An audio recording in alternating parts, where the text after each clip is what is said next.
زه ډاکټر نوید خپلواک یم او نن د هاضمې جهاز په حرکاتو در سره خبرې کوم. Movements of GI tract یا د هضمي کانال حرکات. د دغو حرکاتو په واسطه باندې په هاضمي جهاز کې هضم او جذب منځته راځي. یعنی له خولې چې کله د غذایي توکي خولې ته ننوځي، له هغه ځایه چې مخصوص او مشخص حرکات د هضم او جذب دپاره کیږي، دغو ته د هاضمې جهاز حرکات وایي یا movements of gastrointestinal system یا GI system. موږ په هاضمې جهاز کې له خولې وخله تر مخده پورې مختلف ارګانونه لرو او هر یو یې په هضم او جذب کې دخیل ده او د هضم او جذب دپاره له ځانه مختلف حرکات لري. لومړی اورل کویټي یا د خولې خالیګاه. په خوله کې ژامې، غاښونه، ژبه او د دغو د حرکاتو په واسطه باندې سلایوا یا لاړې بالاخره له خوراکي توکو سره یوځای کیږي او خوراکي توکي چې کله هم د سلایوا یا لاړو سره مکس شي د بولس په نامه باندې یادیږي. د بولس جوړیدل په خوله کې کیږي او په دې پروسه کې چې کوم مخصوص حرکات شامل دي هغه ته ماستیکیشن وایي. ماستیکیشن د یا ژول یا چیوینګ دا د ځینو عضلاتو په مرسته باندې کیږي چې هغه ته مسیټرز عضلات وایي. مسیټر عضلات 4 دانې دي. مسیټر همدارقم ټمپورالس او ټریجیم په نامه چې په هغې به وروسته غږیږو. د ماستیکیشن ترڅنګ یعنی کله چې خواړه د خولې ته راغلل د غاښو په واسطه میده او د ژبې په واسطه د لاړو سره یا د سلایوا سره مکس شول، دغه خواړه بالاخره حرکت کوي او راځي د هضمي کانال دویمې ساحې ته چې هغې ته وایي فیرنګس.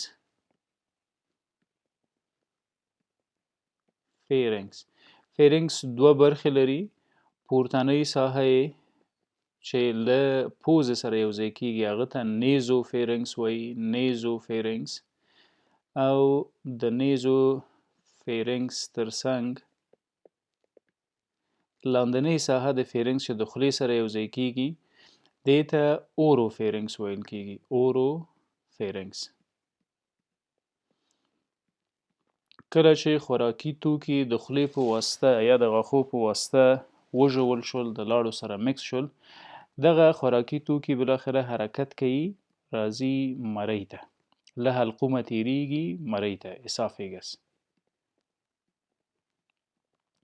مرۍ یو عضلاتي ټیوب ده، له خولې تر معدې امتداد لري او وظیفه یې هم د مارپیچو حرکاتو په واسطه د خوړو یا د خوړل شوې ډوډۍ انتقال ده.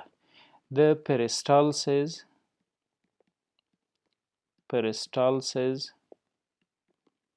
یا مارپیچه حرکاتو په واسطه باندې خواړه را انتقالیږي. دا په دا ډول حرکات کوي، یعنی کله چې ډوډۍ مرۍ ته راننوته، مرۍ په دا رقم حرکاتو باندې بالاخره خواړه را رسوي تر معدې پورې. له مرۍ لاندې کوم ارګان چې په هضم کې مرسته کوي له موږ سره هغه معده ده یا د هاضمې جهاز تر ټولو مهمه غړی چې د خوړو د هضم یوه ډیره عظیمه برخه دلته منځته راځي. دغه ساحه هم ډایافرام یا حجاب حاجز ده. ډایافرام یا حجاب حاجز ده چې د دې په واسطه باندې شش یا دغه تنفس پروسه فسیلیټ کوي ډایافرام، او همدارقم یې د تورکس ارګانونه د ابډامن یا د نس له ارګانونو نه جلا کړي دي. کله چې خواړه د مرۍ په واسطه راغلل معدې ته، سټمک ته، په معده کې هم ځینې مخصوص حرکات کیږي چې د هغې په واسطه باندې بالاخره دا خواړه ټوټه ټوټه کیږي او د معدې د جوس سره بالاخره یوځای کیږي. په معده کې کله هم چې خوراکي توکي معدې ته راننوتل، لومړی چې څه په معده کې کیږي ده ته ریسپټیو ریلکسیشن وایي. ریسپټیو ریلکسیشن. په ریسپټیو ریلیکسیشن کې څه کیږي؟ یعنی کله چې لومړی ګوله یا مړۍ راننوته نو معده یې د ویلکم دپاره دغه خپلې لومړنۍ ساحې دغه ساحې ریلکس کوي تر څو د غذایي توکي په سمه توګه معدې ته راننوځي. کله چې معدې ته راننوتل دویم حرکت چې په معده کې کیږي هغه د دوو ساحو په واسطه منځته راځي چې دې ته انټرال ټرایټوریشن وایي. انټرال ټرایټوریشن یا د معدې په داخلي جغرافیه کې د عضلاتو حرکت چې د هغې په واسطه باندې غذایي توکي د ګسټریک جوس یا د معدې د جوس یا د معدې د ترشحاتو سره یوځای کیږي. انټرال ټرایټوریشن دا یو ډول مارپیچه یا پریسټالټیک حرکات دي چې د دوی په واسطه باندې خوراکي توکي ټوټه ټوټه کیږي او بالاخره له معدې حرکت کوي ورځي کولمو ته. کله چې لومړی خواړه راغلل معده ورته ریلکس وي او له هغې نه وروسته خوراکي توکي د دې دیوالونو په واسطه دا دیوالونه حرکت کوي او خوراکي توکي په یو بل کې ننباسي. همدا ډول دا حرکات تر باډۍ تر دې حده پورې را رسیږي. په معده کې چې کوم ترشحات دي هغه د هضم دپاره شوي دي او دغه ترشحات باید د معدې د حرکاتو په واسطه له خوراکي توکو سره مکس شي. دغه سیکریشنونو کې مهمه د معدې تیزاب یا HCl یا هایدروکلوریک اسید دي. همدا رقم پیپسین چې د ټریپسین نه جوړیږي یو انزایم ده او پروټینونه اخلي ټوټه ټوټه کوي. همدا رقم ګسټریک لایپیز چې شحمیات ټوټه ټوټه کوي او نور د هضم دپاره مهمه ترشحات چې د معدې په واسطه کیږي هغه د معدې د همدغه حرکاتو په واسطه چې پریسټالسیز یا مارپیچه حرکات دي په خوړو کې مکس کیږي او دغه خواړه بالاخره جذب ته د کوچنیو کولمو دپاره لیږي.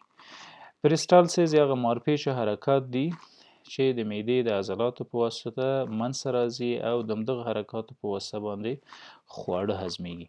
پریسټالسیز موومنټ کې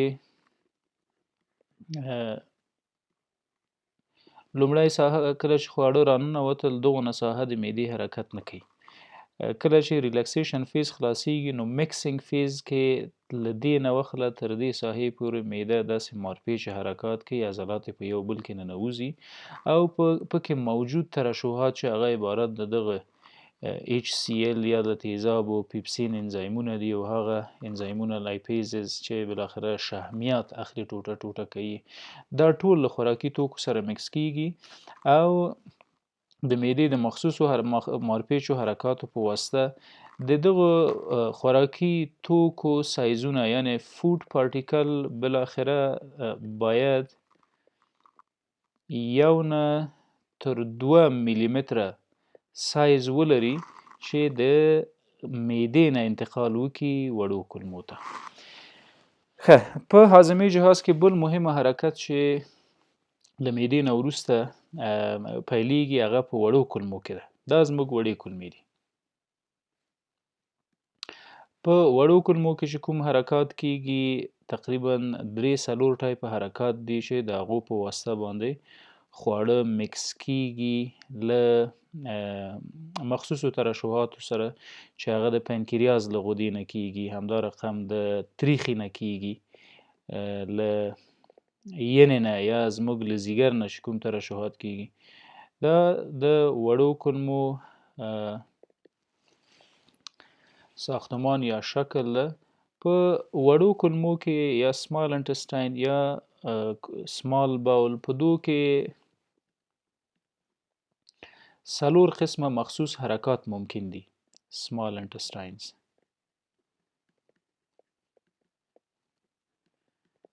په سمال انټسټاین یا په وړو کولمو کې 4 قسمه حرکات ممکن دي. 4 types of movements مثلا راځي. دغه حرکات معمولا د خوراکي توکو د لا هضم او جذب لپاره کیږي. یعنی کله چې د خوراکي توکو سایز 1 الا 2 میلی متره شو ډیر کوچنی شو دې ته معده اجازه ورکوي چې کولمو ته راننوځي، دلته وړو کولمو ته بالاخره. وړې کولمې د همدغه غذایي توکو په وړاندې له ځانه څو ډوله حرکات ښیي. یوه ته یې میکسینګ موومنټس وایي. میکسینګ موومنټس په میکسینګ موومنټس کې څه منځته راځي؟ دغه خوراکي توکي چې راننوتل کولمو ته، دا د تریخي یا د صفرا کیسې له ترشحاتو او د پنکریاز له ترشحاتو سره بالاخره یوځای کیږي، لا پسې هضمیږي او د جذب لپاره یې مساعد کوي. دوه ډوله میکسینګ موومنټس زموږ په وړو کولمو کې ممکن دي. یو ته سیګمنټیشن وایي. سیګمنټیشن په ځینې کتابونو کې دغه د سیګمنټیشن موومنټس ته ریدمیک سیګمنټیشن هم وایي، یا په ریګولر یا غیر منظم، ریګولر یا ایریګولر بیسس باندې سیګمنټایل موومنټ کیږي په داخل د کولمو کې د هضم لپاره. سیګمنټیشن موومنټس په سیګمنټیشن موومنټ کې څه کیږي؟ ګورئ دا وړه کولمه ده، دلته یې زه رسمومه، دا زموږ وړې کولمې دي.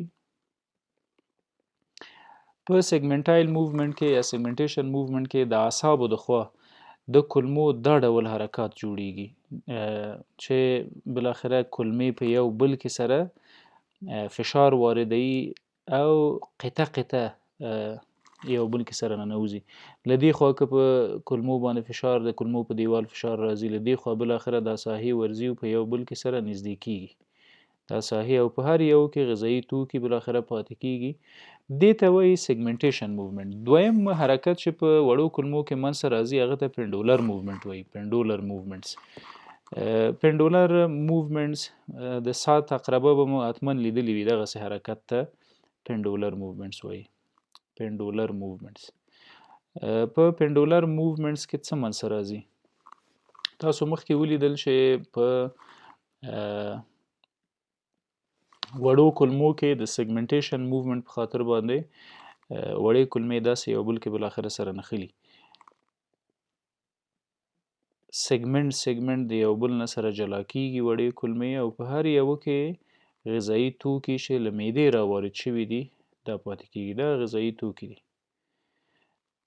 دغه سیګمنټونه د ساعت د عقربې په څیر له بیرون نه داخل ته له دواړو اړخونو نه طول و عرضاً حرکات کوي. داسې دې ته پنډولر موومنټ وایي. داسې حرکات په هر سیګمنټ کې چې د سیګمنټ، یعنی لومړی د سیګمنټیشن موومنټ په واسطه باندې داسې کوچنۍ کوچنۍ قطعې یا سیګمنټونه جوړیږي، بیا په هر سیګمنټ کې پنډولر موومنټ یا داسې د ساعت د عقربې په شکل موومنټ یا حرکات کیږي چې په خوړو کې تر ټولو کوچني او مفید ذرات هم د جذب او د هضم لپاره آماده کړي.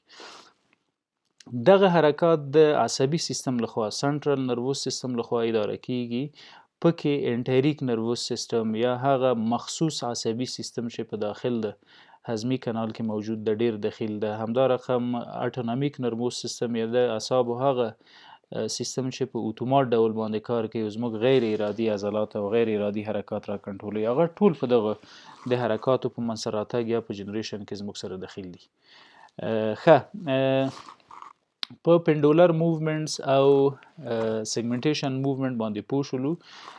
همدا رقم بل ممکنه حرکت چې په وړو کولمو کې موجود ده هغه پریسټالسیس موومنټ دی. پریسټالسیس یا مارپیچ حرکات. په پریسټالسیس یا مارپیچ حرکاتو کې چې د ډواډینم یا د کوچنیو کولمو د لومړنۍ برخې نه شروع کیږي تر آخري بخشه پورې د یو موج په شکل باندې دوام کوي. د دغو حرکاتو په واسطه باندې خوراکي توکي لا پسې ځپل کیږي او جذب او هضم ته آماده کوي. یعنی په وړو کولمو کې دا ډول مارپیچ او موجي حرکات کیږي سر تر پایه، او خوراکي توکي اخلي او بالاخره په یو بل کې سره ریز مریز کوي او جذبوي. که فرضاً دا زموږ وړې کولمې وي، وړې کولمې دغسې فولډونه لري. په دغو وړو کولمو کې که چیرې مارپیچ حرکات، داسې ګړندي او تیز حرکات وشي، د دغه حرکاتو په ترڅ کې د وړو کولمو دیوالونه د غذایي توکو سره په یو نږدې تماس کې راځي، او د همدغه موقع نه په استفادې هغه خواړه چې د جذب دپاره آماده دي هغه جذبیږي او د وینې جریان ته ننوځي او هغه خواړه چې لا نور هم باید تجزیه شي د هغو هضم منځته راځي او په کولمو کې له موجودو نورو ترشحاتو سره یوځای کوي. ښه د پریسټالسیس موومنټ یا د مارپیچ حرکاتو ترڅنګ بل ممکنه حرکت چې په وړو کولمو کې موجود ده او هغه بالاخره د هضم او د جذب پروسه لا هم پسې پر مخ بیایي هغه مخصوصه کمپلکس حرکات دي مخصوص کمپلکس او مغلق حرکات دي کمپلکس یا مغلق حرکات دي چې ډیری وخت په ځینو کتابونو کې د فاسټینګ موومنټس په نامه هم یاد شوي دي فاسټینګ موومنټس څه معنی یعنی هغه د کولمو هغه حرکات چې په ولږه کې منځته راځي دغسې حرکات معمولا په معده کې هم منځته راځي په ولږه کې فاسټینګ موومنټس کې څه کیږي ګورئ کله چې مریض وږی وي او لږه یې دوام وکړي په معده کې تیزاب ترشح کېږي انزایمونه ترشح کېږي همدا رقم له تریخي ځینې ترشحات چې بایل دي په هغه کې کولسټرول ده سوډیم پوټاسیم کلسیم او بایل اسید او بایل پیګمنټس دي دا ټول راځي بالاخره د هضم لپاره آمادګي نیسي ولې خواړه نه راځي د دې په خاطر چې دغه خواړه دغه ترشحات زموږ وړو کولمو ته او زموږ معدې او ډوډینم ته صدمه ونه رسوي ضرر ورونه رسوي د دغه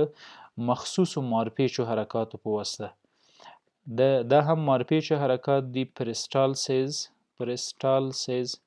دغه حرکات د ولږې په موقع کې کیږي تقریبا له 1 نه تر 10 دقیقو پورې طول اخلي یعنی دا حرکت 1 نه تر 10 دقیقو پورې داسې په مارپیچه ډول باندې په ټولو کولمو کې وړو کولمو کې را رواني او هدف هم د دغه حرکاتو څه دي هغه ترشحات په وړو کولمو کې چې د تریخي نه له معدې نه او له صفرا کیسې او له پنکریاز نه راغلي وي دلته خواړه په کولمو کې نه موجود نو د دې په خاطر چې د مایات موږ ته صدمه راونه رسوي ټول رالیږي غټو کولمو ته په غټو کولمو کې بیا دغه تیزاب او القلي او کوم مواد چې له وړو کولمو راغلي دي کومه صدمه نشي رسولی ځکه دلته میوکس او نارمل مایکروبایم موجود ده دا شو د وړو کولمو حرکات د معدې او مرۍ ترڅنګ غټې کولمې هم عینا لکه د وړو کولمو مخصوص حرکات لري یو ډول حرکت د وړو کولمو پاتې شو چې هغه د مایکروویلای حرکت ده یا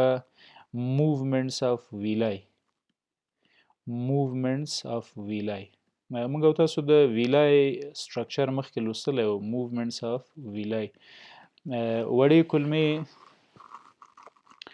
دا ډول که په مایکروسکوپ کې وکتل شي ساختمانونه لري د ګوتو په څیر او هر یو کې داسې حجرات موجود دي دا اپیتیلیل حجرات دي هغه حجرات چې د کولمو له داخله لومړني حجرات دي لومړنۍ غوښینه برخه ده دغه حجرات په خپل منځونو کې هستې لري او یو ژوندی کوچنی ساختماني واحد ده د کولمو په دو کې هم حرکات منځته راځي د هضم دپاره او دا حرکات نو د جذب دپاره ډیر اړین او ډیر مهمه دي معمولا د خوراکي توکو ډیر جذب د ویلای په موومنټ باندې کیږي په ویلای کې څه منځته راځي دغه ساختمانونه په خپل لنت کې زیاتیږي لنت یا طول کې زیاتیږي الانګیشن کوي لنت زیات شي کله چې الانګیشن یا اوږدوالی وکړه بیرته لنډیږي یعنی کله اوږدیږي ویلای او کله لنډیږي او د دغو